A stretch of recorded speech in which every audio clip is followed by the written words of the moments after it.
Hello, I'm Rob, and this is Jen. Welcome to our garage. We're Army veterans, and this is why we chose the Army colors.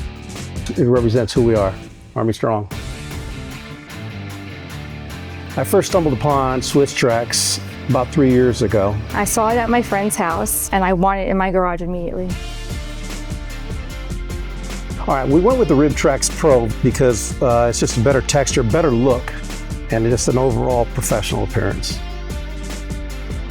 The epoxy flooring I had was about 3 years old, and then it started to crack. There's going to be more maintenance. So this here, the Swisstrax is less maintenance. So therefore, that's why I chose Swisstrax.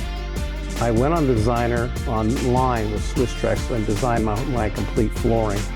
And once I received the product, I went ahead and assembled the whole flooring by myself. It was fairly simple.